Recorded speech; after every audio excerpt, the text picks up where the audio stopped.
lawyers. I don't know who told them about, someone, all the lawyers in here. By a show of hands, have you ever met a lawyer that can speak only for 5 minutes or 3 minutes?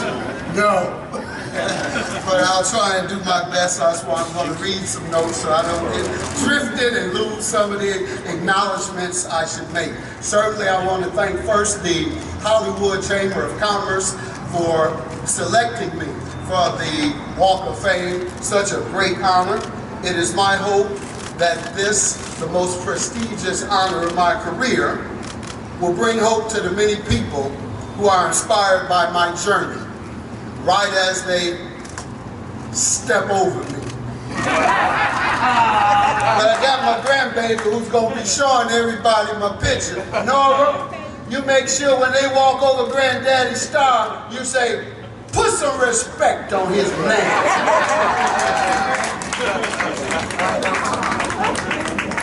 But no, I want to thank in particular telepitchers who've had such a loyal relationship for 23 years and has brought my family so much prosperity and stability, and have given me the opportunity to share my commentary in it while entertaining, and for doing the work that I've continued to do since they met me while I was serving as Vice President to Rainbow Push President Jesse Jackson. And so they accepted me for who I am, and they've allowed me to continue to be who I am. I think I might have gotten 3 phone calls over these 23 years saying, Judge, you got to tone down the rhetoric just a little bit. Or Judge, now you can't go after the president like that. Yeah. Well, no, Bill O'Reilly saying you need to be taken off television. So, Judge, back that up. Dave McGuire is the one that usually calls me. But nonetheless, I appreciate you all. Sister Dungy, I am forever proud of you. She's the chairman of Warner Brothers Television, chairman and president, and I am just so thrilled to have a sister in that position. That shows you what Warner Brothers thinks and telepitches of diversity, as well as my sister that's in over the Joy Ride Out over the Legal and Business Affairs Division. Thank you, Brother Kevin Fortson, who now heads our division and has been with us for day one. As well, my dear brother Dave McGuire, when I started, he was a junior executive at the company, and he's been my favorite company executive since that time, and he now runs televisions. We started out together, he was a junior executive, now he runs the show, and I'm still hanging around. So thank you, David, thanks for being a good partner. And to one of my favorite television executives in all of Hollywood, I love him, he's a character, and we're both our characters, put it that way. That's probably why his wife enjoys my show as much as anyone. Mike Darnell, head of all television alternative, non-scripted at Warner Brothers. I thank you all for the support you've given the show, and I look forward to being an ally and you being a boss. I give folks their pleasure, I give folks their props. Mike's my boss. And I hope we continue to be. No one's his boss. I must also thank our show producers. I'm so happy to have with us some of the folks that run the Judge Mathis show and have run it for 23 years en route to earning an Emmy Award. And they are here with us. The showrunner, Gretchen, is here with us, Gretchen Kurtz. We have Danny, I believe, our number 2 supervisor. And then we have the people who keep me prepared right before I go out, and then continue to prepare me before every case by putting me in a good mood and keeping me in a good mood, and having to deal with my clowning in the back dressing room, and be ready, keep me ready to go out there and have fun. Debbie Davis, my makeup artist, Stacy Lee, my right-hand man, both have been with me for 20 years, and I love them dearly for keeping me prepared. Now, speaking also of production. Well, George Murphy, as was just spoken of by Johnny Gill, whom he introduced me to. George also introduced me to the executive producer and co-creator of the Judge Mathis show, Alonzo Brown. It was in the late 90s that he introduced me to Alonzo Brown, who had co-founded, who at that time was the vice president of television for Motown under his partner Andre Harrell, with whom he co-founded what's that record company? Uptown, and hired Puffy as his intern. He created Puffy. I feel in good company. Lazo created Puffy, and then he created me. And you just didn't give me as much money. But then he brought me to a brother who had worked for 35 years for Warner Brothers Television.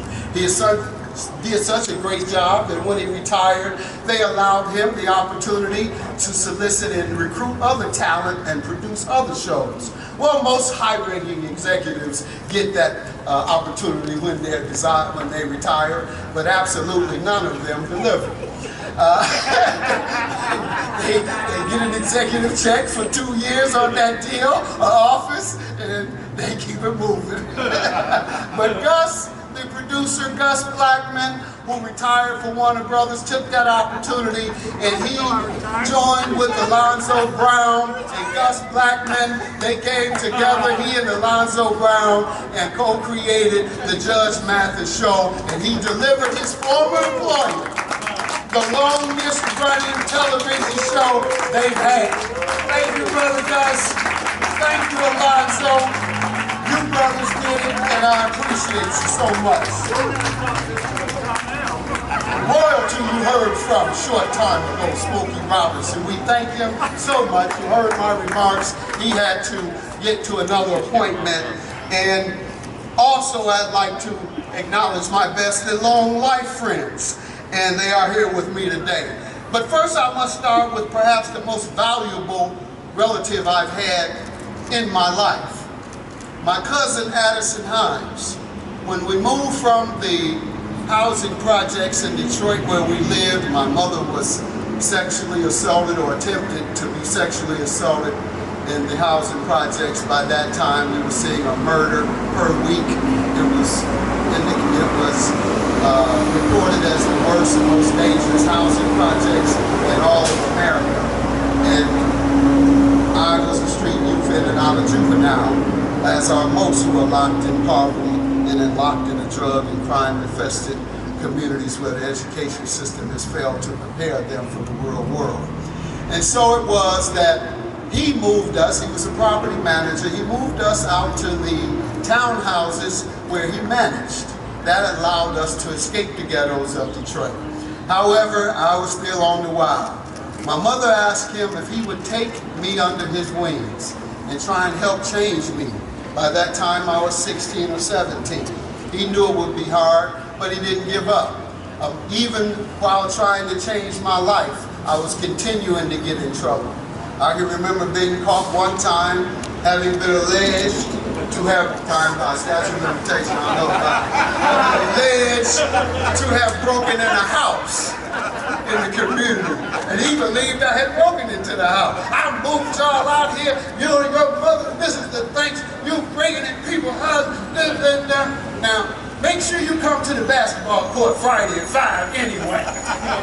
Didn't give up on it. That's the point. And then, when my mother died, she asked him, would you see after him? That was 3 months prior to her death. He saw after me by making sure I got a GED, took me by his hand, took me, enrolled me at Eastern Michigan University, where I met my beautiful wife. And I think we know what happened from there. Addison Himes, my brother, my cousin, who has been such a great asset in my life. I don't know where he could possibly be. Right here. Yeah, I can't do it without you. Stand up.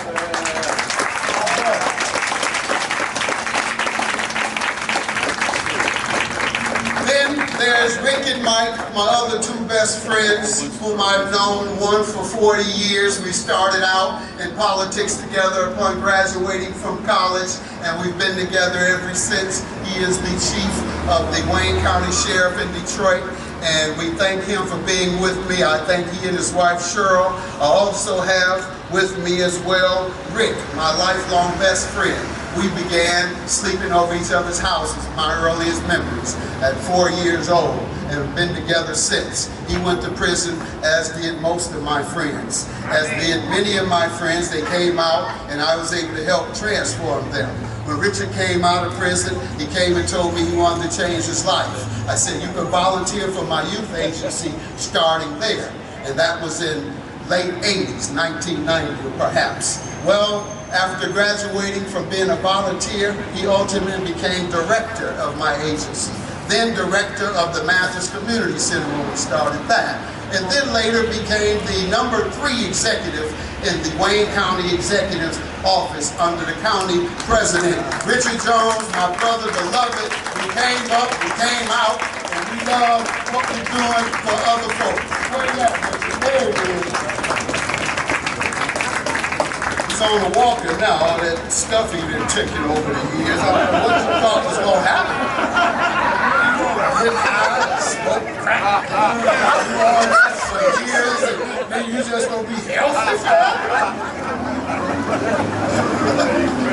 I can mess with him. This is what we do. Also, with regard to best of friends, George Murphy, whom we said over and over, is the one who introduced me, but to Alonzo and others. But when I came out, he, whom had been a successful record industry executive, having partnered with Clarence Avon, whose son is here today representing here, Alex Avon. George had been in partnership with his niece Sherelle as a recording artist. And so he's from Detroit, had been a street guy, but he broke out of that when he had his niece, Sherelle, found out she was a big singer, brought her to Hollywood, gave her to Clarence Avon, and the rest is history. And then when I came, he put me with Clarence, and the two of them became personal and career advisors. Well, the best personal advice Clarence and George gave me was to befriend Johnny Gill. I had no friends out here. Of course I knew Irvin Magic Johnson and of him, but the friend who lived near and who they told me, I'm going with what Clarence Avon tell him. He said, befriend Johnny Gill. He's real and he'll be a real friend. And that has been the case. Johnny has been my first and longest and dearest friend here in Los Angeles since I've been here. And he is the type of friend that is so generous with his time, he makes you feel guilty even accepting his help. But he's special to me and my family, having sang at my daughter's wedding, and is the only media personality to join my family in this first season of the filming of the Mathis Family Matters, the docu-series you'll see Juneteenth, airing on E-Network. It's an uplifting and entertainment family show. No tension, no fights. We don't play that. But you'll be entertained. And as I mentioned the Mathis family, I want to tell you why they matter. But I also want to tell you that the story of Magic Johnson and why we're family. And he doesn't know the entire story. I never wanted to throw it up in his face. I never wanted to make him feel bad. But there's a lot to his and I's history. You know, when you watch the making of Magic, what's our 4-part docu-series that's They Call Me Magic, which is a scorcher, y'all gotta see it. He didn't tell the whole story though, because he doesn't want to admit how I outcompeted him in so many years. Listen to me, He might not know this. I ain't never wanted to blow his head up on this. His mother and my mother both were avid Seventh-day Adventists, ran Seventh-day Adventist households, and they were part of the same district church denomination in Michigan. And he doesn't know, but his name was a big deal amongst the Adventist church in his high school and college days. Everyone knew of him in Michigan. And so my mother admired your mother, knowing that she was a Seventh-day Adventist who had a superstar son. And so one time I was anxious. I came back after playing ball with Magic at Michigan State. He didn't know who I was quite at that point, but I knew who he was.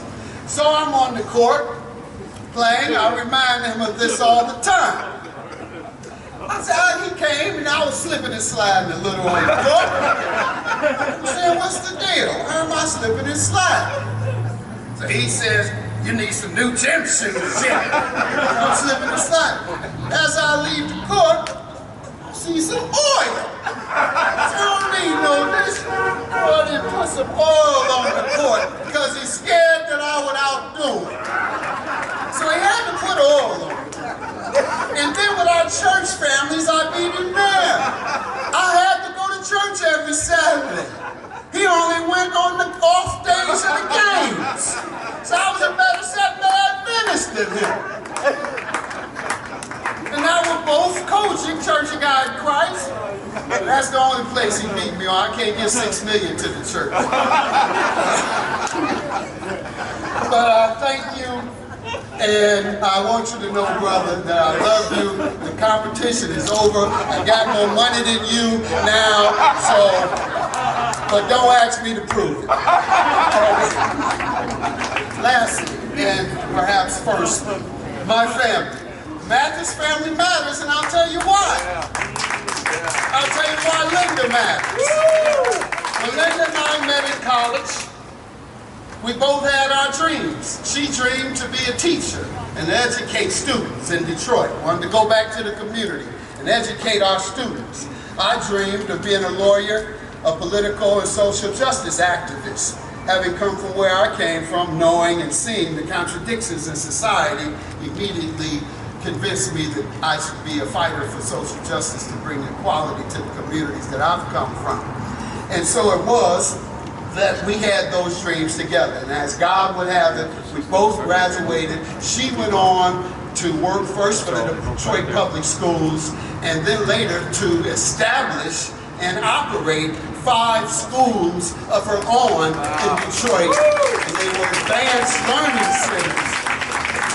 And thousands of those young people come to her now thanking her from their Ivy League educations and from their HBCU education. So thank you, Linda, for all you've done, and that's why she matters. I love you, and I respect you more than you'll ever know. Also, my first daughter, Jade. She's a leader in the mental health field and also an attorney who works to help clean the records of ex-offenders. She has helped clean the records of thousands of young men and women as a prosecutor in Prince George County. And when she said she wanted to be a prosecutor, I said, what, you want to lock up black men? Is that why you want to be a prosecutor? Because that's what's happening around this country with prosecutors. She said, no, Dad, I want to help get black men second chances like the judge gave you. And so she approached the state prosecutor and asked if she could head such a program, and has been very successful. And I'm proud of you, and that's why Jade Mathis matters. My youngest daughter, Kamar, she's showing young women that they can raise a family while working as a busy lawyer and a businesswoman, a journey many young ladies don't believe they can do.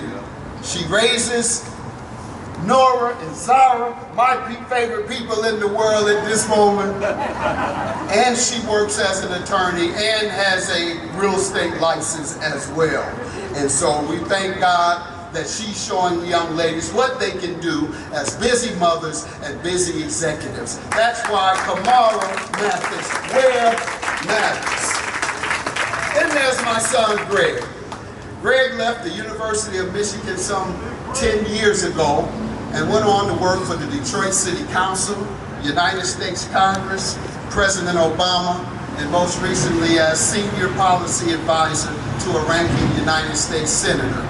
That's the work Greg has done, and that's why Greg Mathis matters. I don't know who he's at. There he is. Y'all gotta let folks know who you are.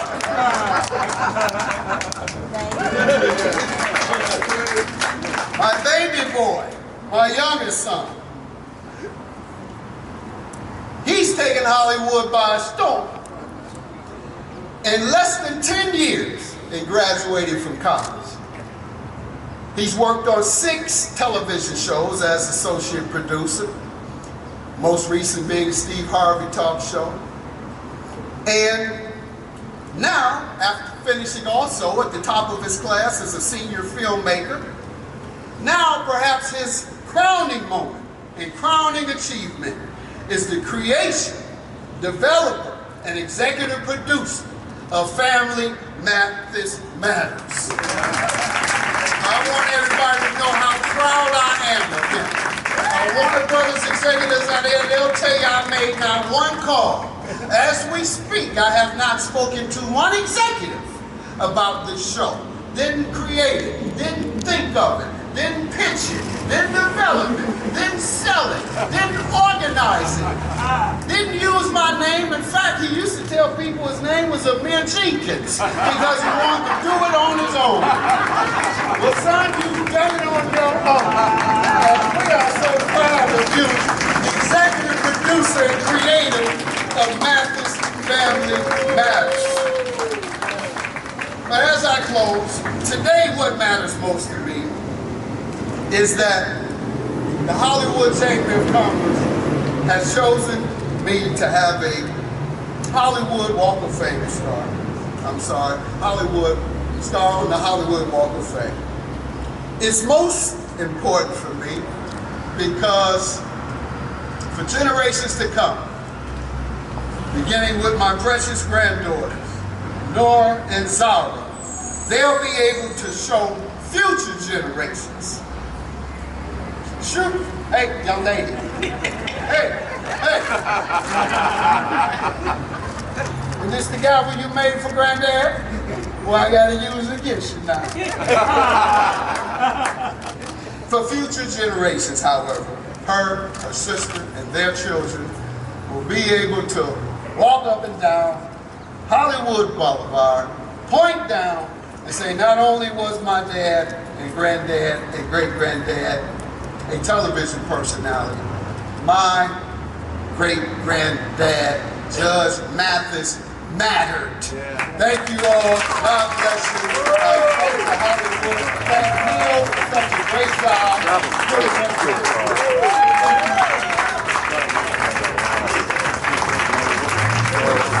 I absolutely agree. Judge Greg Mathis matters. Now it's time to unveil the star. Let's hear it again for Judge Greg Mathis. This is where we get cozy. So you're gonna stand behind her. Yeah, they got to stay. They too old. I understand why you're doing it. I understand why you're doing These basketball knees ain't going nowhere.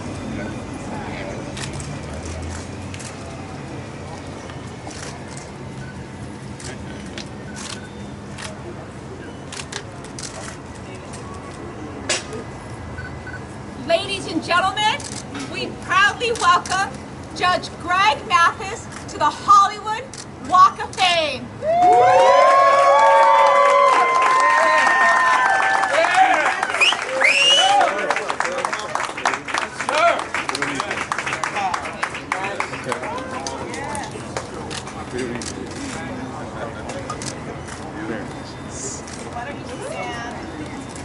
You gonna be here with your family?